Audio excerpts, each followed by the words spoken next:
Who are you, really? Are you just the name people call when they want your attention? Are you this body, skin, hair, cells constantly changing without your control? Are you your memories, the stories you carry from the past as proof of who you think you are? Or could you be something deeper, something that cannot be reduced to labels, appearances, or personal history? The ego, of course, is quick to answer. You are me.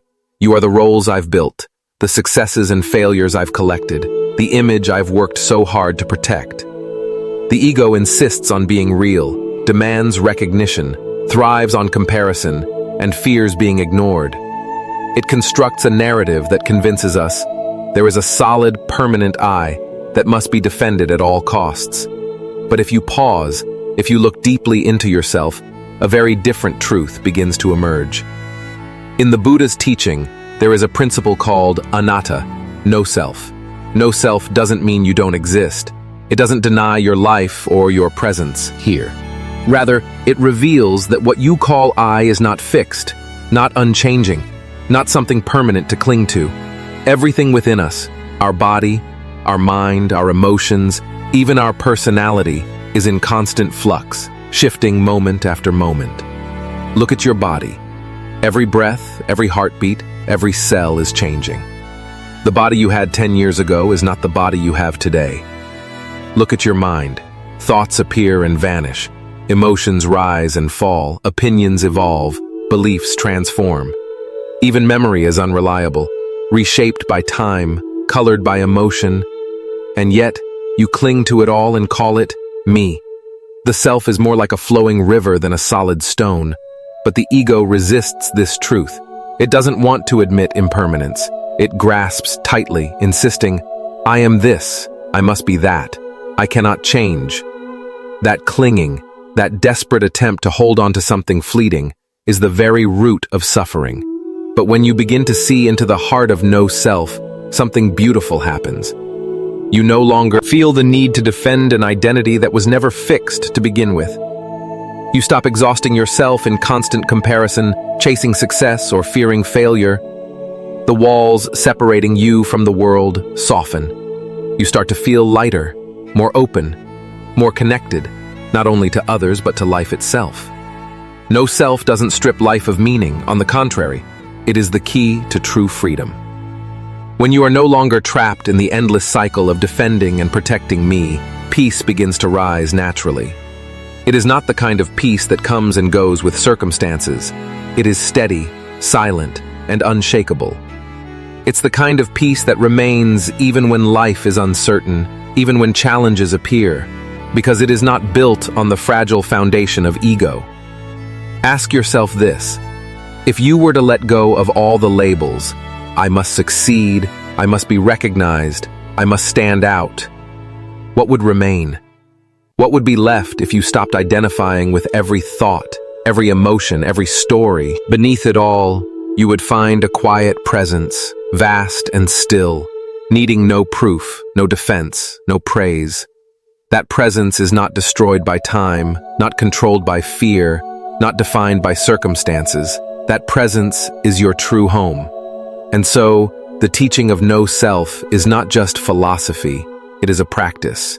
It is the doorway out of suffering. When you no longer have to protect an illusion, you are free. When you no longer identify with the constant noise of thought, you discover silence. And within that silence lies the peace you've been searching for, the kind of peace that no success, no recognition, no possession can ever give you. So the question we began with, who are you, really, is not meant to be answered with words. It is meant to open a journey not toward a new self to cling to, but toward the realization that there never was a fixed self to begin with. And in that realization, you taste true freedom, the profound peace of letting go. First, that's one burl. The illusion just grow up with a deep belief that there is a permanent me, a solid identity that doesn't change. From childhood, we are given a name, and that name becomes a label we cling to as proof of who we are. When someone asks, "Who are you?" we answer without hesitation, our name, our age, our profession, or a few personal details. We take these facts and assume, this is me. But if we look more closely, we begin to see that everything tied to this me is constantly changing. Let's start with the body. The body you have today is not the body you had 10 years ago. Your skin has aged. Your hair may have thinned or turned gray. Your eyes may not see as clearly. Science shows that almost every cell in the human body is replaced over time, which means the body you cling to has never been the same for long. So where exactly is the self you are trying so hard to protect? And what about the mind? At first glance, it feels stable, but in reality, it's flowing, shifting every moment. Think of a day in the morning. You might wake up energized and optimistic. A harsh word, an unexpected message, or a sudden problem can change your mood instantly. By lunchtime, you may feel stressed, but by evening, you're lighter after meeting someone you love. Emotions come and go like waves. They never stay the same. Thoughts are just as fluid. What you believed without question at 15 might be completely different from what you believe at 30 or 50. Opinions change, dreams evolve, values shift with new experiences. If the self were truly fixed, why would it keep reshaping itself along with every passing year? And yet, the ego, the imagined self, refuses to accept this truth. It wants to hold on to a frozen image of me. It insists, this is who I am. I cannot be different. I must remain this way. It builds thick walls of identity, and then spends a lifetime defending them. Ironically, those very walls become the root of our suffering. Think about the fear of aging. Why do so many people feel pain when they notice gray hair, wrinkles, or a weakening body? It's not the aging itself that hurts. It's the clinging to an identity of being young and strong. When that identity begins to slip away, the ego panics. I am being destroyed. But the truth is, nothing is being destroyed except an image we tried to freeze in time. Or consider anger. Someone says something unkind, just words carried on the air. But the ego immediately takes it personally. They insulted me. And so you feel hurt. If there were no fixed me to defend, the words would pass like wind through an open window. They wouldn't leave a wound. This is the heart of it. Suffering doesn't truly come from the outside world. It comes from our attachment to the illusion of self. We suffer because the ego demands recognition, demands success, demands to be seen as better than others. When those demands aren't met, we feel pain. And even when they are met, we live in fear of losing them. The Buddha called this the illusion of the ego, a cycle without end. We spend our whole lives chasing after a self that is always changing, always slipping through our fingers. It's like trying to grab hold of a river. The water flows on, moment after moment, and no matter how tightly you squeeze, you cannot hold it.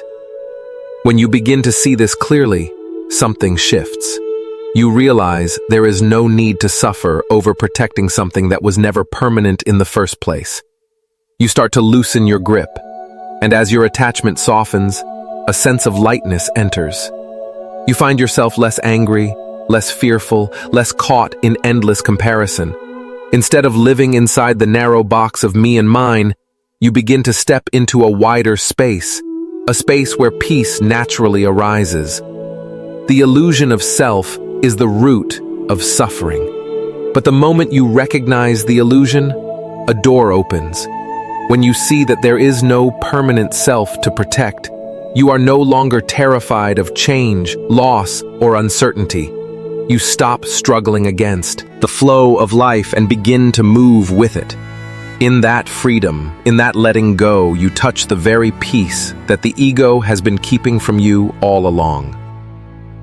Why no self equals freedom? When we hear the idea of no self, our first reaction might be fear or resistance. If there's no self, then who am I?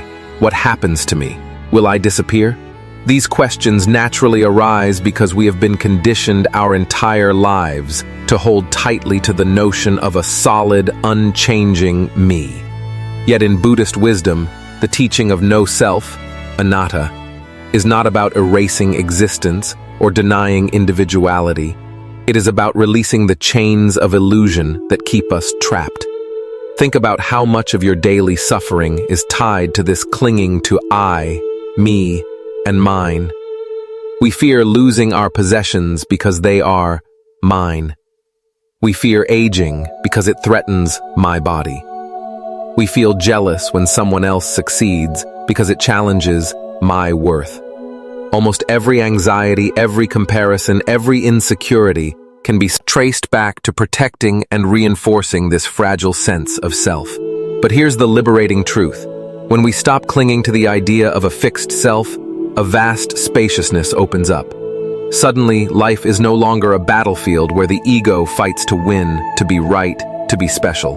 Instead, life becomes fluid, like a river that flows without needing to grasp at each drop of water. Freedom is not about controlling everything. It's about letting go of the need to control. Imagine walking through life without the constant burden of comparison, without the voice of the ego whispering, "You're not enough. You must be better. You must hold on." Imagine facing loss, and instead of being shattered, you can simply allow it to pass, knowing that nothing was ever truly yours to begin with. This isn't emptiness in the negative sense. It's a fullness, a freedom, a profound lightness of being. When the self loosens, compassion naturally flows.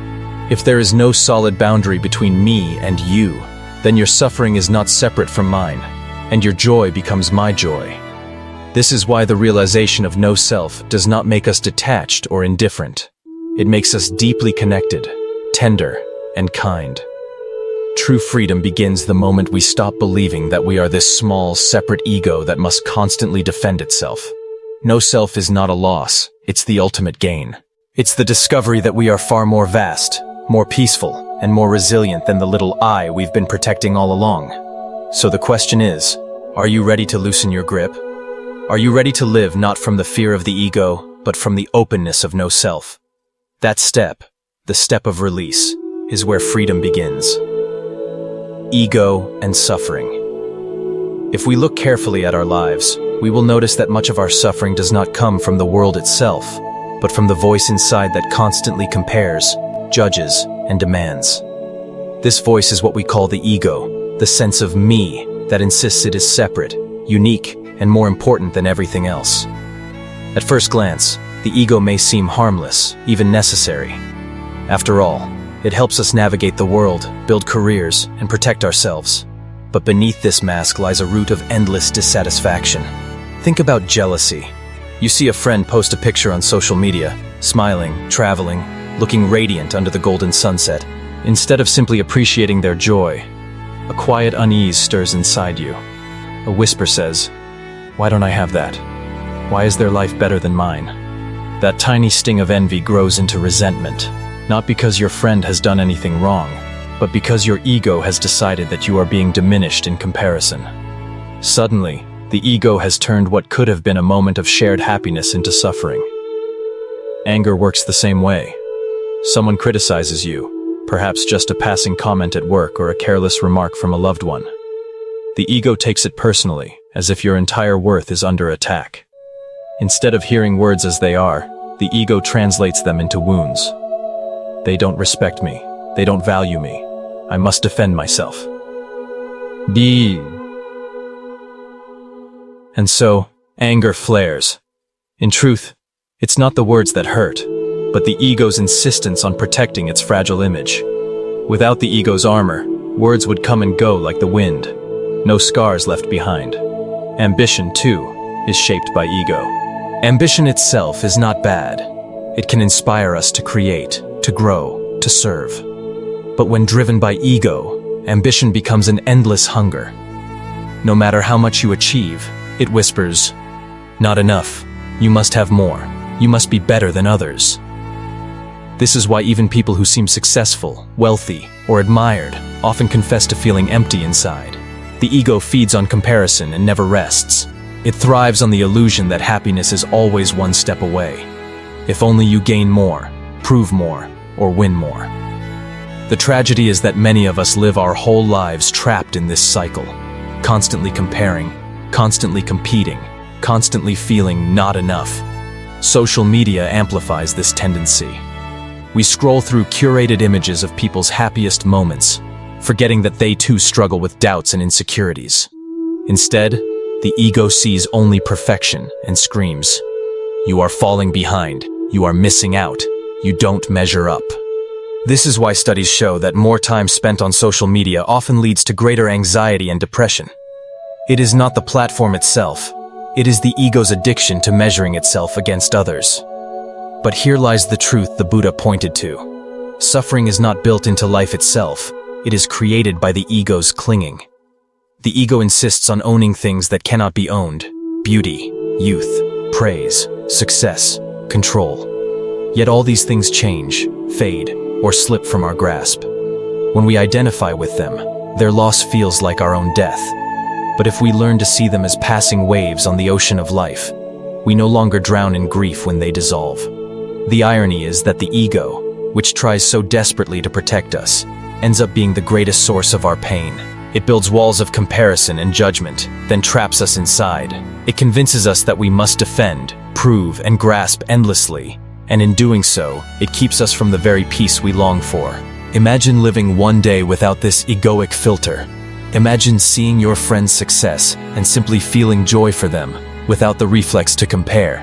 Imagine hearing criticism and pausing long enough to ask, "Is there wisdom here I can learn from?" instead of instantly defending yourself.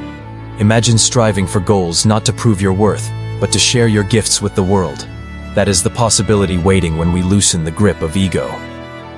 The Buddha's teaching on suffering, known as the First Noble Truth, was never meant to depress us. It was meant to awaken us. He showed that the root of suffering is attachment, and attachment is born from the illusion of a fixed self. The ego says, "This is me. I must hold on." But the truth is, there is nothing permanent to hold on to. When we stop grasping, suffering dissolves like mist in the morning sun. This does not mean we erase individuality or abandon responsibility. It means we no longer let the ego's endless hunger dictate our happiness. We can still enjoy beauty, friendship, and success, but without clinging to them as if they define our worth. In this freedom, joy flows more naturally, compassion arises more easily, and suffering loses its grip. The world does not need us to be perfect. It does not need us to win every comparison, silence every critic, or build walls of pride. What the world needs, and what our own hearts long for, is the ability to live without being ruled by the ego's fear and greed. When we see through the illusion of self, we begin to live with a lighter heart. In the end, the greatest suffering is not what others do to us. It is what our own ego does to us when we believe its lies. And the greatest liberation begins the moment we see this clearly. The Buddhist key, Anatta. At the heart of Buddhist wisdom lies a teaching that often feels like a paradox to the modern mind. Anatta, or no self. At first glance, it may sound unsettling, even strange. We've been conditioned from birth to believe in the story of me, a solid and unchanging self who owns thoughts, feelings, and experiences. But Buddhism invites us to look more carefully, more deeply. Anatta does not mean that you don't exist. It doesn't mean that life is meaningless, or that you should reject yourself. Rather, it points to a deeper truth. What we call self is not a single permanent entity. Instead, it is a collection of processes, body, mind, perceptions, memories, and conditions, all arising and passing away. Think about your own body. The cells within you are constantly dying and being replaced. The body you inhabit now is not the same body you had as a child, or even 10 years ago. The same is true for your mind. Thoughts arise and vanish like clouds drifting across the sky. Emotions surge like waves, and then fade into calm. Even your personality, your preferences, and your identity have shifted over the years. Nothing stays the same.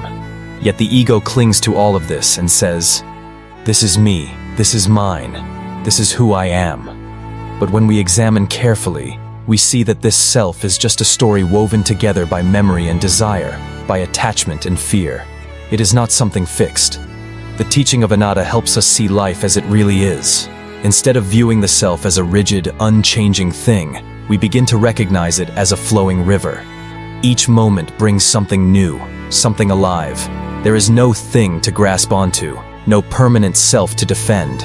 And in that recognition, there is immense freedom. Importantly, Anatta is not about denying your lived experience. It doesn't tell you to pretend you don't exist, or that your life doesn't matter. What it asks is, can you see beyond the illusion of a separate, fixed me? Can you recognize that the self is not something to cling to, but something to understand as fluid and interdependent? Imagine how this shifts the way you live. If you no longer cling to the idea of me and mine, then the sting of comparison begins to fade. The fear of loss loosens its grip. The endless striving to prove your worth softens. You begin to live more lightly, more freely. Anatta, then, is not a rejection of life. It is a clearer, more compassionate way of engaging with it. By seeing through the illusion of a fixed self, you can finally embrace the truth of change, the reality of interconnection, and the beauty of impermanence. And in that understanding lies the key to genuine peace. Practical reflection. Who are you? Perhaps one of the simplest yet most profound questions that Buddhist philosophy asks us is, if everything about you can change, then what remains? We often define ourselves through things that are easy to change. Our physical appearance, our career, our emotions, our thoughts, our relationships. But if you sit quietly in silence and look deeply, you'll see that none of these things stay the same. The body changes with the years. Hair turns gray, skin loses its youthful smoothness. Emotions shift as well. Sometimes joy, sometimes sadness, sometimes anger, sometimes forgiveness. Thoughts flow endlessly. In just a single day, thousands of them come and go. So if all these elements are constantly moving, then what is you? Is there really an unchanging self sitting in the middle, holding everything together? Or is that just an illusion created by the habits of the mind? Try a small practice. Sit still. Close your eyes. Imagine your mind as a vast sky. In this sky, clouds appear. These are your thoughts, emotions, and memories. A thought about tomorrow's work comes, then goes. A worry about the future appears, then dissolves. A childhood memory suddenly surfaces, then fades away. You can observe all of them without having to grasp, without identifying them as me. In that very moment, you realize something important. You are not the clouds. You are the sky. The sky does not disappear when clouds pass through. Whether storms rage or rain falls, the sky remains. Expansive, open, unbound by the shape or color of the clouds. In the same way, you are not just fleeting thoughts and emotions. You are the vast space in which they arise and dissolve. This practice of observation is not about denying thoughts or emotions, but about seeing their true nature.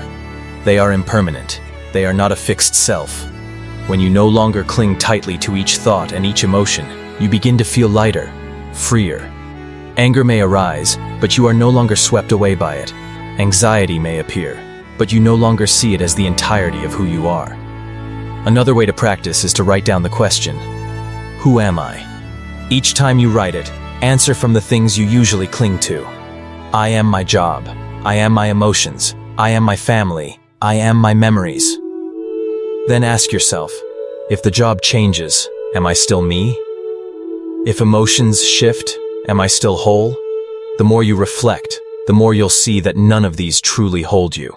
And it is exactly that empty space, when you cannot define yourself by anything fixed, that becomes the key to freedom. Instead of fear, you begin to feel an opening, a deep stillness. You realize you are not confined within any label, not boxed into a fragile image of self.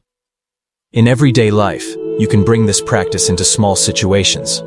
When someone praises you, instead of clinging to it and seeing it as proof of your worth, simply smile and observe. This is a pleasant cloud, and it will pass.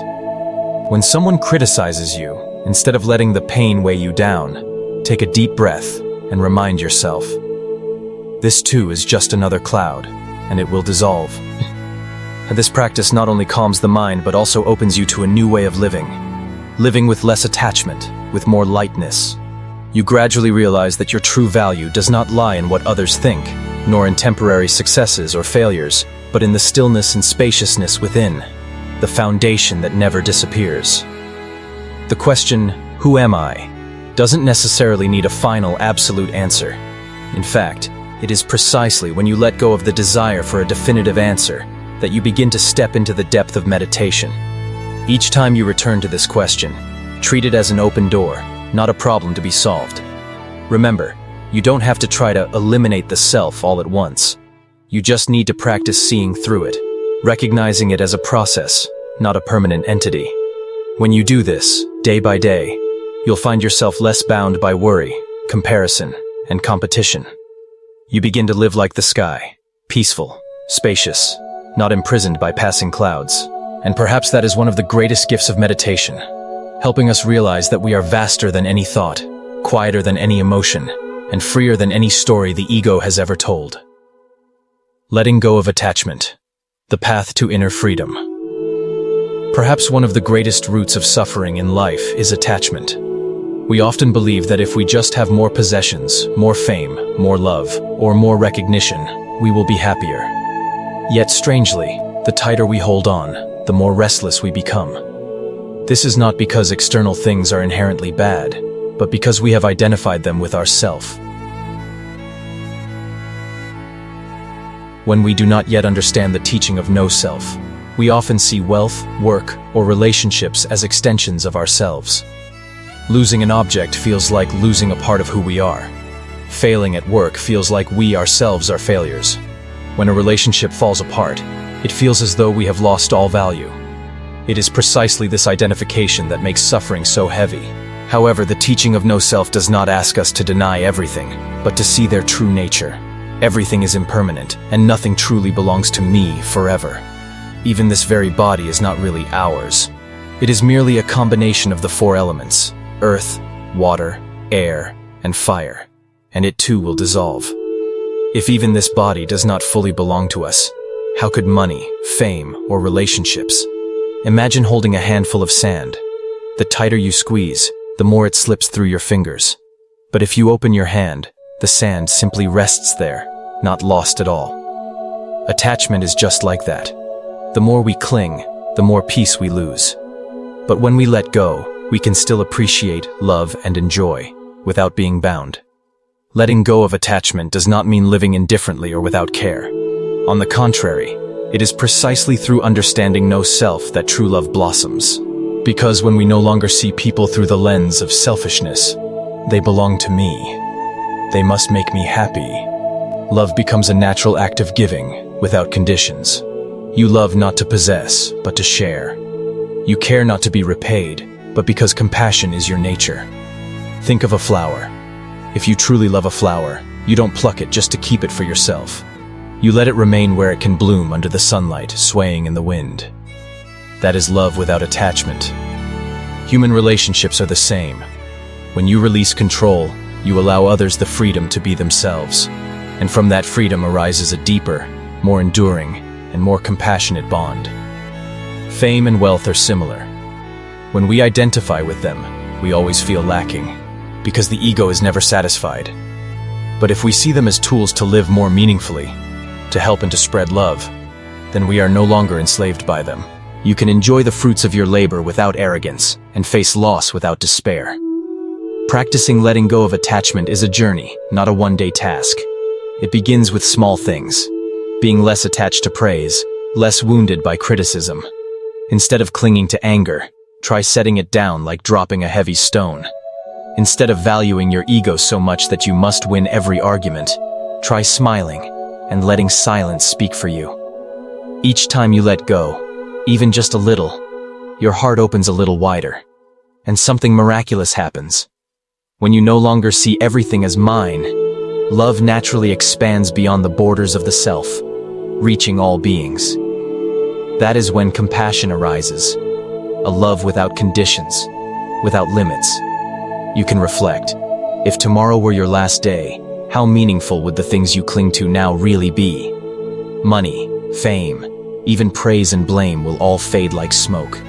What remains is the love you gave, the peace you cultivated.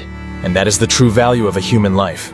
Letting go of attachment does not mean losing, but gaining. Gaining freedom, gaining love, gaining a peace that nothing can take away.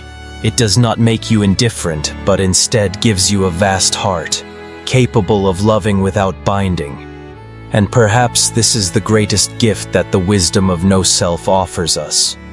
When we stop identifying ourselves with everything outside, we return to living in our true spacious nature, where love and compassion do not need to be searched for, but flow naturally, like a river that never runs dry. No self and compassion. When we are still living in the illusion of a self, we often build invisible walls between ourselves and others. Those walls are made of separation. This is me, that is them. This is mine, that is theirs. And it is precisely these walls that cause the heart to close, preventing compassion from fully blossoming. But when we deeply understand no self, those walls begin to dissolve. We realize that the boundary between me and others is only a concept, a shell constructed by the mind. In truth, life flows seamlessly through all beings, making no distinction between close and distant, self and other. When the heart is no longer confined by the self, we can feel the pain and joy of others as if they were our own.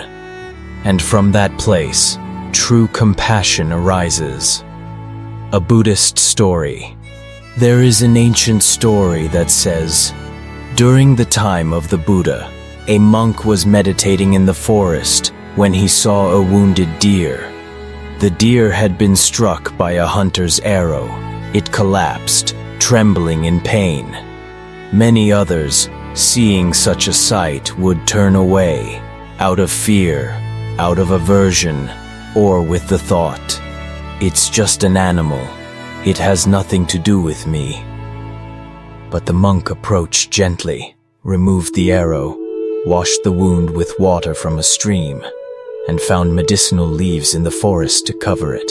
He sat by the deer for many hours, chanting verses of peace, until the deer gradually recovered. Its eyes gazed at the monk as if looking at a friend.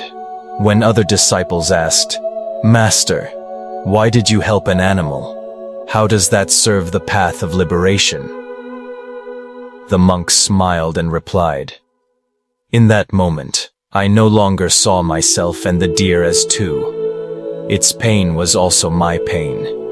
As I cared for it, my heart became light, expansive, and I saw the miracle of life." When the Buddha heard this, he nodded and taught, when you no longer see boundaries between yourself and others, between humans and all beings, that compassion itself is the seed that leads to liberation. Compassion, born from the wisdom of no self. The wonder of true compassion is that it does not arise from pity. Pity still carries the shadow of the self. We are above, looking down on the weak. But compassion that springs from the wisdom of no self is entirely different. It arises when we clearly see the intimate interconnectedness of all life. There is no separate self apart from you, no human apart from nature. When one person suffers, the waves of that suffering ripple outward, affecting the whole community. When one person is happy, the energy of peace also radiates outward. Understood in this way, helping others suffer less is not a burden. It is making ourselves and the world lighter. In modern life, many Americans live caught in the grind of pressure, success, and competition. The mindset of everyone for themselves makes society increasingly divided. But when we touch the wisdom of no self, we can see that helping a colleague, listening to a friend, or simply offering a smile to a stranger is also nourishing our own soul. Because happiness cannot exist in isolation. It is always woven in relationship with others, practicing the nurturing of compassion. So how can we live with compassion born from the wisdom of no self? contemplating impermanence and no self. Each day, remember that this body is only borrowed from earth, water, wind, and fire. When we realize the body is not truly owned, we more easily empathize with the pain of loss in others. Practicing deep listening. When we listen to someone with our whole heart, without judgment, we are dismantling the wall between ourselves and them. In that moment, we see that their suffering is part of humanity itself. Small acts in daily life, a gentle word, a helpful action, a gesture of care, all of these can become living expressions of compassion. Connection with Americans. In American culture, many people value individuality, freedom, and independence, but freedom does not mean separation. In truth, real freedom only exists when we know how to live in harmony with others. No self does not erase personal identity, but opens us to a broader vision. We are part of the whole, and the whole is also living within us. This does not take away personal worth. On the contrary, it deepens it. An American who understands no self will see that compassion is not just morality, but the very path that leads to inner freedom, a freedom no longer imprisoned by fear of loss or constant worry about oneself. Conclusion. When the wall of the self collapses, compassion rises naturally, without effort. It is no longer a distant ideal, but the very breath of life in each moment. Every time you help someone suffer less, you are also liberating yourself. Every time you open your heart, the world expands. In the wisdom of no self, compassion is no longer confined to family, nation, or even humanity. It extends to all beings, to nature itself, to the earth and sky. And only then do we truly enter a life of freedom and love, where happiness is not just our own, but belongs to all. Everyday practice to nurture the wisdom of no self. In daily life, many of us may read about the idea of no self, listen to teachings on it, and even agree with it on an intellectual level. But if our understanding stops there, it remains just a concept, something we know but do not live. The real transformation comes only when wisdom is turned into practice, when it breathes in and out with us in every moment. So how can we bring the spirit of no self into everyday life, even in the simplest of actions? One of the most powerful practices is mindfulness meditation, vipassana. When we sit quietly, bringing awareness to the breath, to the subtle movements of the body, to each fleeting sensation on the skin, and to the passing flow of thoughts, we begin to see the truth. Nothing in this body or mind is fixed.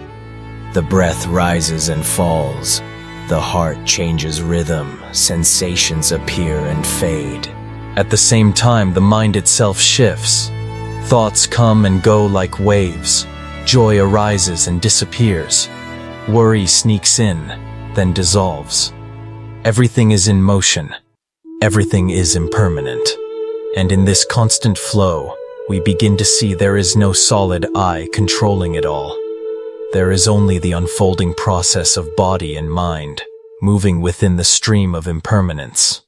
A second practice is reflecting on the impermanence of emotions. Throughout a single day, we experience happiness, sadness, anger, relief, stress, ease. Each one feels so real in the moment, yet if we watch closely, they're like clouds drifting across the sky. No storm of anger lasts forever. No joy remains unchanged. When we see this clearly, we learn not to identify ourselves with emotions. Instead of saying, "I am angry," we can gently note, "There is anger arising."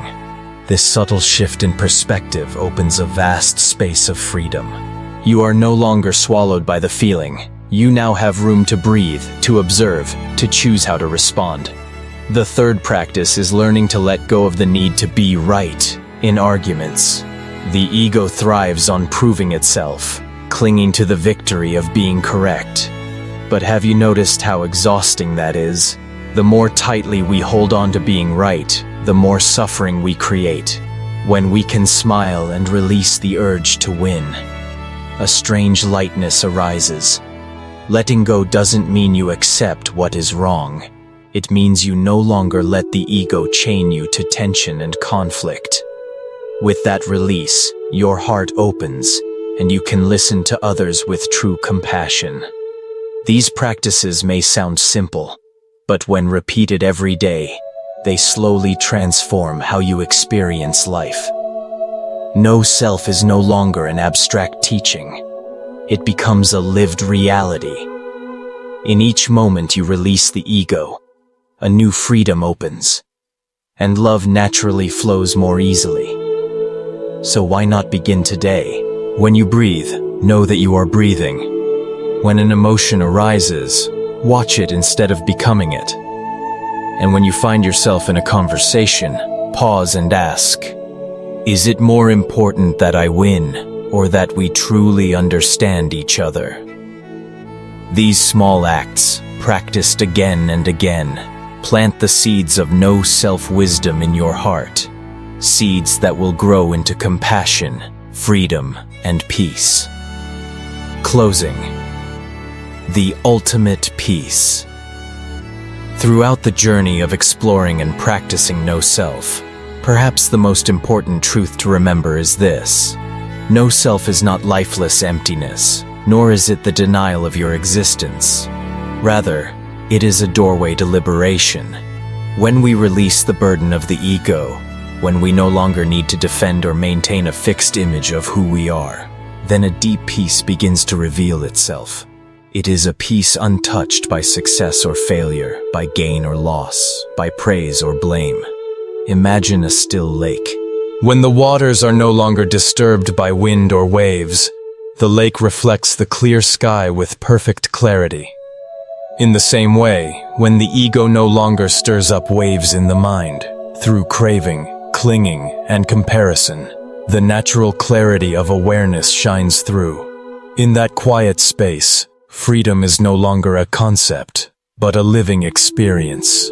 You are no longer carried away by others' judgments, nor trapped in the endless struggle to prove yourself.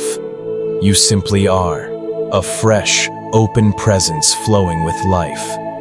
No self does not mean that you vanish. It means awakening to the truth that I is not the center of the universe. When this perspective takes root in the heart, life becomes lighter. With family, with friends, with colleagues, and even with yourself, you can move with greater ease. There is no longer the pressure to become someone, no longer the burden of constantly proving your worth through achievements or comparisons. The simple act of being present becomes a gift in itself. Many people fear the idea of no self. If there is no ego, will I just disappear into nothingness? But the reality is the opposite. When the ego quiets, love appears. When the ego dissolves, wisdom shines forth. When we are no longer confined by the walls of self-centered identity, we discover how deeply we are connected with everything around us. No self does not reduce life, it expands it. It opens us to compassion, to intimacy, and to an understanding that transcends the limits of me and mine.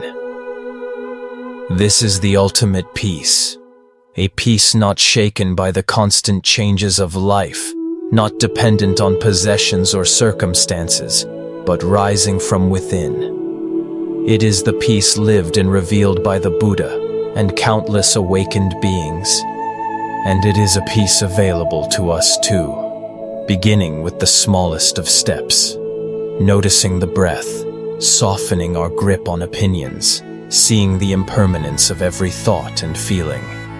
You may not notice transformation immediately, but like a seed sprouting silently beneath the soil, each time you let go of ego, a little more light of freedom takes root in your heart. Slowly, you will find yourself calmer in situations that once caused suffering. You will find yourself more forgiving, more compassionate. You will discover the joy of living fully in each moment without needing anything more. And perhaps the most beautiful realization of all, ultimate peace is not somewhere far away, not hidden in the future. It is right here, in this very moment. When you breathe with awareness, when you release the need to be right, when you recognize that you are not the passing storm of emotions, that peace is already present. It has always been here, quietly waiting for you to return. If these reflections speak to you, I invite you to nurture this path of freedom with us. Subscribe to the channel, share your thoughts in the comments, and pass this teaching along to someone who may also be searching for peace. Every connection, every reflection we share together builds a community walking side by side on the path of awareness and freedom. No self is not a loss, it is a homecoming. It is the rediscovery of your deepest essence, and when the ego softens, you begin to see clearly. Peace has never left you. It has always been here, present in every breath, waiting for you to come home.